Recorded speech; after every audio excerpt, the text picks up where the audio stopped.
These days, you don't have to go far to find a media, internet, or news source blaming violent video games for some of society's most dire issues. By far, one genre of games has received more heat than any other: first-person shooters, or FPSs.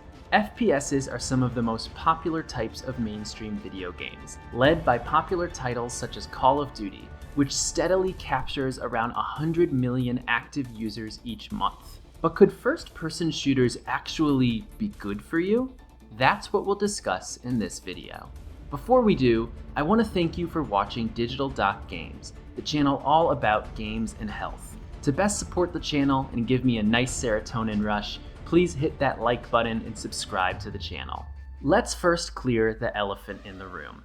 This video will not directly address the issue of violent video games, but instead will concentrate on the positive value of first-person shooters, something that is much more on theme for this channel. For more on violent video games and aggression, I encourage you to go check out my good friend and colleague, Dr. Rachel Coert's video exploring the subject. Dr. Coert is a trained research psychologist and is an expert on the psychology of games. You can find the link to Dr. Coert's video in the description below.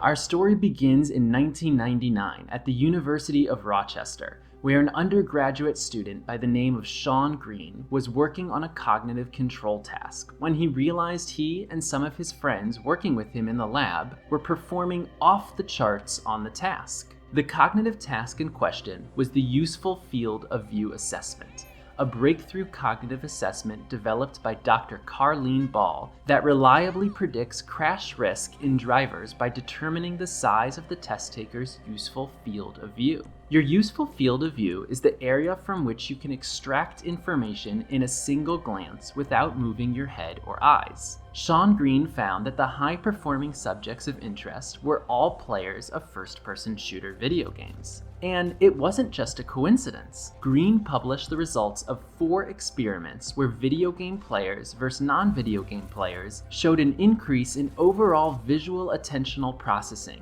including improvements to visual attention capacity, spatial attention, and a greater ability to process information over time. The researchers had one group of non-video game players train by playing Medal of Honor for 1 hour per day for 10 days, and another group of non-video game players play Tetris for the same amount of time. All players improved their scores, but the players who played Medal of Honor had even greater performance improvement on all the measured tasks. So maybe in addition to displaying your hair and eye color, your driver's license should display if you are a gamer. It may just make you a safer driver.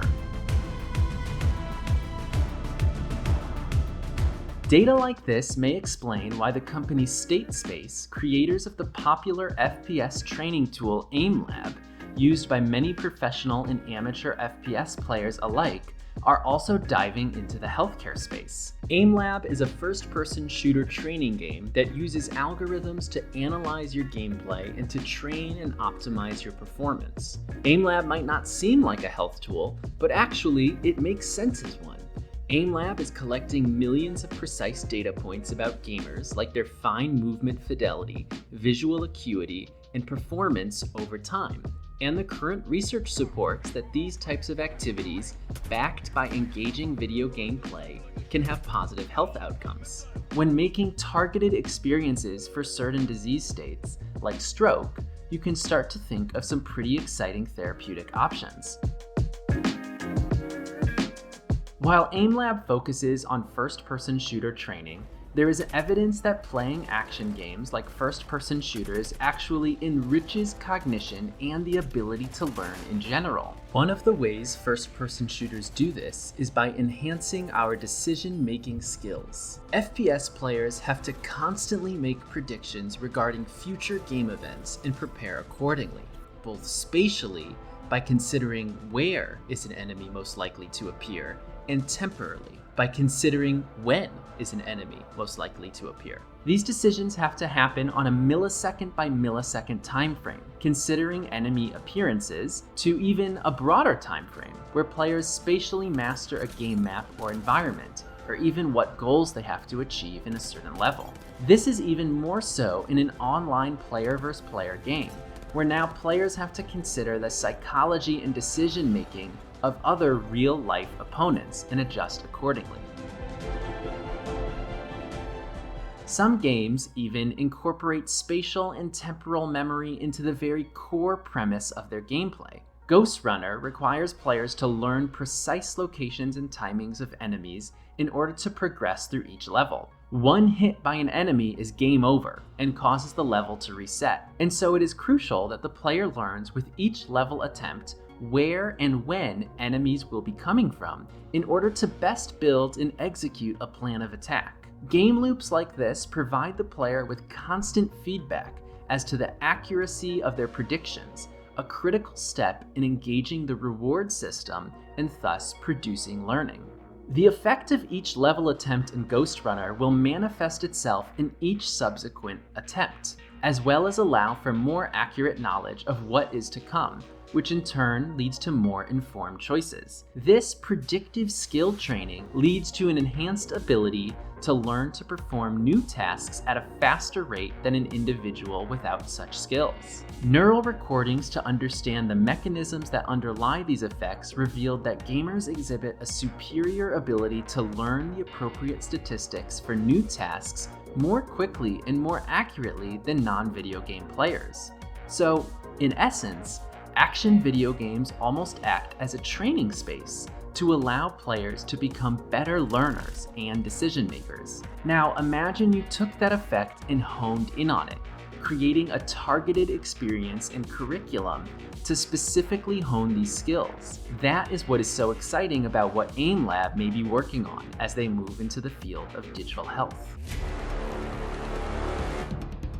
The first-person shooter video game landscape has been plagued with claims that they are actually dangerous, although there's great debate against the evidence that supports these claims, centered mainly around causality versus correlation versus bias. However, as we have discussed in this video, there is also a growing amount of evidence showing the benefit of action video games. Players of first-person shooters show improved cognitive control, including enhanced attentional capacity, distributed attention, speed of attentional processing, working memory, task switching, and multitasking, to name just a few benefits. Already, game developers and scientists are taking notice of this data and teaming up to create innovative digital therapeutics, or video games, for health. So next time you go out onto the battlefield, warzone, arena, or wherever else you choose to hone that KD ratio, don't just think about leveling up your character, but in addition, how you are leveling up yourself as well. Thanks so much for watching the video. What are your thoughts about the health effects of action video games like first-person shooters? How have you seen a benefit to your life by playing video games? Or how have you not? You've heard my thoughts, but now I want to hear yours, so please do leave a comment below and I'd be happy to respond.